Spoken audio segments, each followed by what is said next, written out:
Spotify, YouTube, video games, cinema. No matter where we go, music is always playing. In our cars, in our phones, in our stores, and even in our elevators for some reason.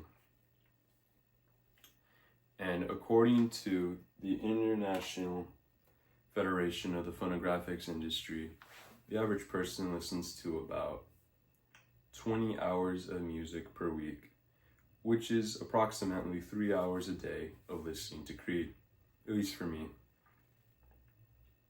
Now, whether you want to believe it or not, music does affect our day-to-day lives as well as our emotions and our own personal well-being.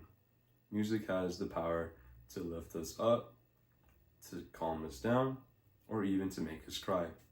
Understanding how and why this happens can not only add context into our lives, but also help us out in them with things like studying, working, exercising, or just trying not to scream in traffic. In this study, I will show you how music affects not only our minds, our emotions, as well as our day-to-day lives. Now, what is our brain doing whenever we listen to music? According to a study by Harvard, unlike most other activities, the brain will typically light up like a Christmas tree whenever we listen to music because of how much of its regions are activated by it. For example, regions like the prefrontal cortex, the motor cortex, the auditory cortex, our amygdala, and our hippocampus. According to a study by the National Institute of Health, whenever we listen to music that we particularly enjoy, our minds will release dopamine, which is the hormone known for creating pleasure as well as happiness. Now, in that same study, it reveals that our motor cortex will automatically try to synchronize with the music that we listen to, which is why sometimes whenever we listen to music, we may bob our head or tap our feet to it. How are emotions affected when we listen to music? It depends on the kind of music that we listen to. For example, music with fast tempos will invoke feelings of excitement or anxiety. Music with low tempos will invoke feelings of calmness or sadness. Music with high major keys will invoke feelings of happiness and pride and warmth, whilst songs with minor keys will invoke feelings of sadness or more serious negative emotions. Music that is also slower can also help us reduce our music that is slower can also tend to synchronize with our heartbeat, which can lower our blood pressure and even lower our cortisol, the stress hormone.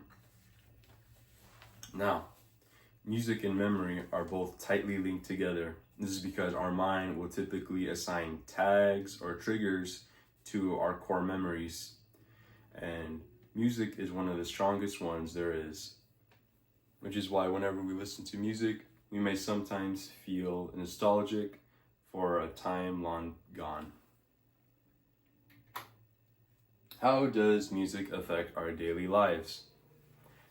Once again, it depends on the kind of music that we listen to. In a video by John Legend titled "The Science of Workout Music," he and a neuroscientist both examine him running on a treadmill for extensive periods of time, in which they discover whenever he ran on a treadmill listening to workout music, his runnings lasted not only a lot longer, but also he reported his workouts as being a lot more easier to complete. Upbeat and motivating music can make us more positive and pro-social, whilst more negative or sad songs can also do the opposite, but sometimes provide a sort of emotional catharsis and help us regulate and process our emotions. Also, for places like stores, for example, they'll use music strategically to influence their customers to spend more money.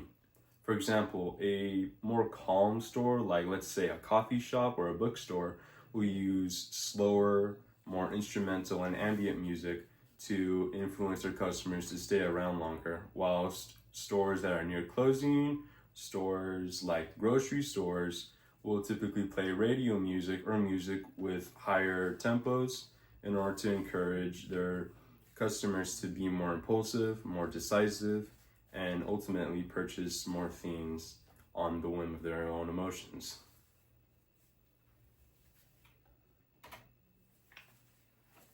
Today, we went over the powerful scientific and neurological effects of music. In this speech, I went over how music affects our minds, our emotions, and our day-to-day lives. Just like those hours we spend on Spotify or YouTube listening to our favorite songs, music isn't just background noise. Music is a powerful tool that not only affects our day-to-day lives, but it also affects our own personal health and how we perceive the world around us. It shapes our thoughts, our emotions, and even our memories. Now that you understand how music affects your mind, you now know how to use it to motivate yourself, to help yourself relax, to help calm you down, or even to help you clean your room. Either way, your brain is always listening, and now you know why.